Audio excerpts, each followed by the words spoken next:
Hi there, this is Manny with Classic Auto Repair. Today we're looking at a 72 Cutlass Oldsmobile. It's in here for an oil change, but it needs a lot more work than just an oil change. We will obviously take care of that, but this car has been setting for a very long time. Last time it was street legal was back in 2011, and the customer states the last time that it ran was about 2 years ago. And she wanted to make sure the oil was in good shape before you started cranking the motor. What we did was we tested, make sure that there was lubrication in the engine, and then we started our process of checking for any failures in the mechanical systems. First thing we came across was there's no fuel going to the carburetor. So we pulled the fuel pump, which is located right here. It has a mechanical fuel pump with a rubber diaphragm inside. What happens is, as these cars set for years, the rubber flapper inside disintegrates and cracks, so the fuel pump doesn't develop any pressure. We can't get fuel out of here. Of course, I wanted to make sure that there was fuel in the tank. We added 6 gallons of gas to the gas tank. The gas gauge does not work. It shows a looks like an over full condition there. More than likely the float and sending unit is bad in the unit, or a gauge issue. Can't really say until further diagnostics. But what we normally experience here is when we get these things running, we bypass all the systems because they're all bad. The fuel system, the electrical system, and get the car up and running. Now this one, the starter does work. The coil does fire to the spark plugs. It's in a very original car with just a few exceptions of parts like the valve covers, the carburetor, the spark plug wires.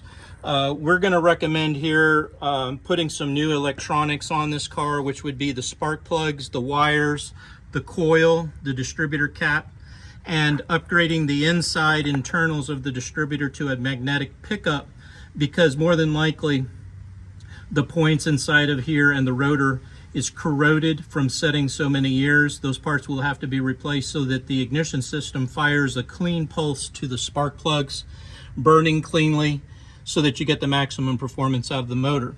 The other issue here is because the carburetor's been sitting on here forever, it's not an original carburetor, it's an aftermarket Holley carburetor. The accelerator pump is leaking. It's got leaking at the gaskets. We put some fuel in here just to get it to crank up and start, and the thing is leaking like a sieve. So this is a fire issue. This is also a performance issue because of the varnish that's inside of here from the gasoline sitting. You're going to have some issues there. Now, you know, again, you can swap out carburetors, but this is a bad carburetor design. This has the dual bowl with the O-rings. This is notorious for leaking at the bowls, either here or here. The accelerator pump down here is leaking right now. What we recommend is upgrading to a new carburetor that doesn't have all of those design flaws that they had back in the 70s and 80s. Most of my clients, it's one of the upgrades that they go for to improve reliability and safety, is to upgrade the carburetor to something like this, which provides a better design, fewer leaks, longer performance. It's going to help with cold starts, hot running conditions, idles, everything like that. So you can see that we keep a lot of these in stock because it is a very common upgrade that we perform on these cars, and it makes a dramatic difference. This, in combination with a new distributor, this is that thing I was pointing at earlier, has a new vacuum advance, which also has a rubber diaphragm that cracks and goes bad.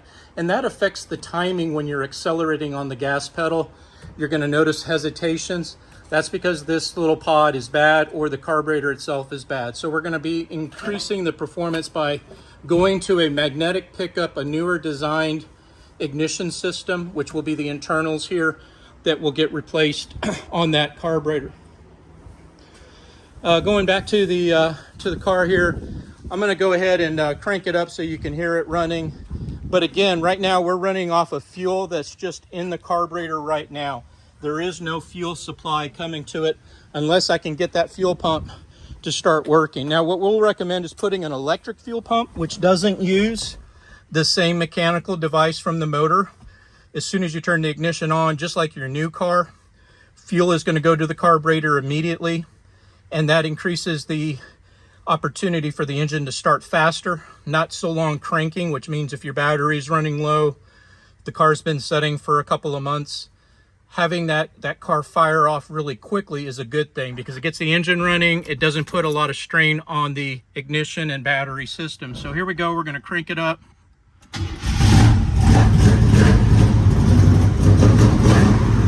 So it's going to die here in a second when it runs out of gas in the carburetor. But that's the fuel pump right there.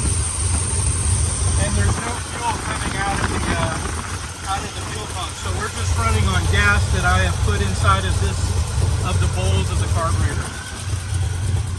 And good news is that the engine does sound good. It doesn't have any rattles or knocks in the motor. Looks like the fan, the belts are all turning, and there you go. Now it's run out of gas. So again, no fuel is being supplied to the carburetor because the fuel pump is bad here. So my recommendation, instead of replacing this fuel pump with another old technology 70s design fuel pump, instead of doing that, we bypass this and we put an electric fuel pump back at the gas tank, so that we get that, again, that immediate reliable fuel supply to the carburetor. And then at the same time, instead of going with an issue here where you're going to have fuel on the intake, a possible fire condition, this is an older carburetor. We will recommend putting a newer one on it. And of course, we just talked about the distributor back here in the ignition system there. Now this is the old design alternator. It uses a regulator, which is right here. It controls the voltage to the battery. So once we get it up and running, we may be looking at the electrical system as to whether this alternator is producing electricity or power to the battery to keep it charged.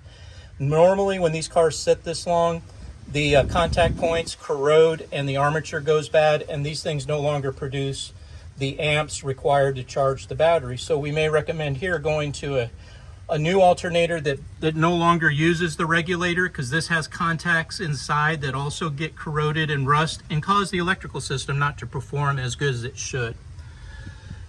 This looks to be an original master cylinder and brake booster. I have not had the opportunity to drive the car, so first thing is to basically get it to where it will run so we can do the safety test, the mechanical test, check for leaks in the coolant system, check the transmission while it's running, see the condition of all the fluids, and then we'll report back on our estimate what we recommend as vital repairs, followed by anything that can be an upgrade for safety and reliability for driving the vehicle on the road. Again, we have to look at budget and timelines.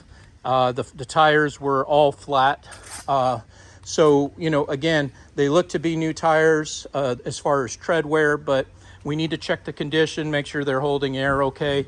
We need to check the gas tank to make sure that it doesn't have a bunch of corroded and old fuel, varnished fuel inside of it. We'll have to drain the tank if it has old gas in it, because we don't want to supply our new fuel pump and carburetor with dirty gas that has a lot of sediment and problems in it. So we're going to put some filtration. We're going to clean out the gas tank.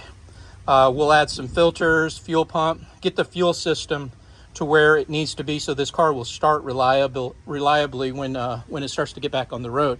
Then we'll go through and do a safety check on all the electrical systems, power steering, brakes, wipers, horn, turn signals, things like that need to be in operation for passing the state inspection on these old vehicles. This car does have factory air, but it's not connected, so we can look at if air conditioning wants to be added. We can use that as a future upgrade, or do that now, where we put a new air conditioning system in here that uses computer servos, just like your new car has 134 Freon instead of the old R12 Freon that's very expensive. It looks like the compressor and all these lines have been open at some point, so I'm probably saying this belt being off is because I can feel it. This compressor is locked up. That's why there's no belt on this drive. So this compressor is no good. And instead of putting the same style compressor on here and all of this old broken. This is the old valve that always is stuck and leaks like crazy. We completely gut all this out. We don't make any new holes in the car, but we remove all the old air conditioning stuff and we add the new upgraded AC and heat system. So not only do you have great heat in the winter, you'll have excellent cold air conditioning in the summer. Radiator looks to be original, so this will probably be one of those areas where this is a very thin radiator. It's hard to see in there, but if I can get it to focus. The rows on this radiator are very narrow. It's only about this thick, about an inch thick. That's not enough fins to cool this motor in the summertime in Texas. We recommend going with a thick radiator with very thick cores in it so that it helps with cooling. We also recommend putting an electric fan on this so that when you're sitting in traffic, stopping lights, drive-throughs, this car will overheat because it's only relying on the engine fan, this thing right here, to turn when you're sitting in those hot conditioned states where the engine is just idling at 800 RPM. This fan is turning very slowly. It's not drawing enough air when you're sitting in traffic at a train stop. You know, if you get stuck in traffic, this car will overheat. They were really, you know, it's a very bad design in these cooling systems. So we'll recommend upgrading the radiator, putting an electric fan on it, putting some new belts on it if it doesn't already have good belts in good condition. These ones seem to be in pretty good shape. I don't see any cracks on them. They feel flexible, so that's in good shape. Radiator hoses, when you crush them, they shouldn't crack the way this one does. So maybe a recommendation there, because this will blow in a hot condition, this pressure that's developed here. May want to look at some radiator hoses, cooling hoses. Like I said, we'll need to take apart the brakes and see what's going on. Normally when these cars sit for this long, this has drum brakes on the front and the back, so it has wheel cylinders.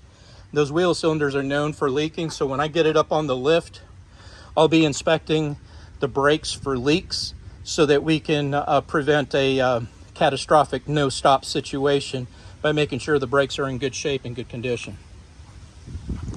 All right, well, that's kind of where I'm at right now. I just kind of wanted to get a quick update on where we are. The engine does sound okay. I haven't been able to do a compression test because I can't keep it running for an extended period of time until we fix the fuel system so that the engine will stay idling. And at that point, I can really do a better diagnostics on the performance of the motor. But so far, between myself and my dad with 50 years of master mechanical tech experience, he listened to it as well on the first start, and he said it sounded pretty good to him. Nothing that was of a concern, at least at that initial startup. So we're looking pretty good as far as the motor's concerned. But now we need to get to the next phase, which is after performing the oil change, where do we go from there? What needs to be done? What's the budget and timeline so that we can put this into our production calendar for repairs? Right now I can handle the oil change. I can handle some small repairs, maybe a exterior, interior detail, get the car really cleaned out. And then we can look at what are these items that need to be addressed and what can we tackle maybe this winter to get repaired. Looks like it's missing a headlight door right here. This one's here, but it's missing the bezel that goes around here. But overall, the car is pretty complete. It's even got the cruise control, which we rarely see on these cars because they fail, so people took them off. But like I said, it's a pretty untouched car in pretty good condition as far as originality. But you're going to find things like when you go to use your wipers, not only don't you have any wiper blades on it, but the pivot arm here is broken, and this pivots the wiper, and it's broken, so the wiper's not going to function correctly when it does move, not to mention scratch the glass because it doesn't have any blades on it.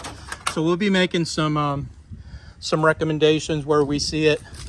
It's going to probably leak some good air and water from these old weather strips, but again, some things you can just kind of leave and address at a later date.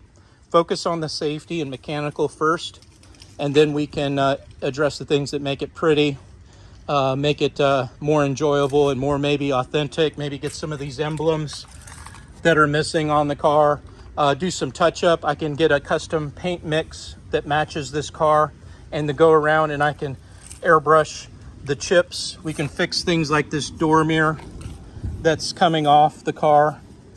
You know, obviously these things need to be addressed so that you can drive the car. It doesn't have a door lock key. The tow truck driver mentioned that he wasn't able to unlock or lock the car. So again, we can look at those things that make the car something to where you can lock it when you go drive somewhere and park it.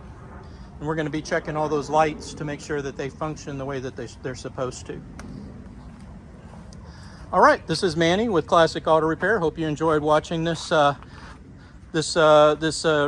on an old dusty car that's got a lot of potential. We got a lot of Oldsmobile Cutlasses in the shop, and when they leave here, they're in good shape, pretty, and cruising down the road with air conditioning and stereos. I've even got one that has LED headlights on it, and 18-inch wheels, and you know, mag wheels, and custom tires on them. So you know, you can do a lot with these Cutlasses. They make a lot of parts for them, and we can talk about those later. Thanks for watching. This is Manny with Classic Auto Repair.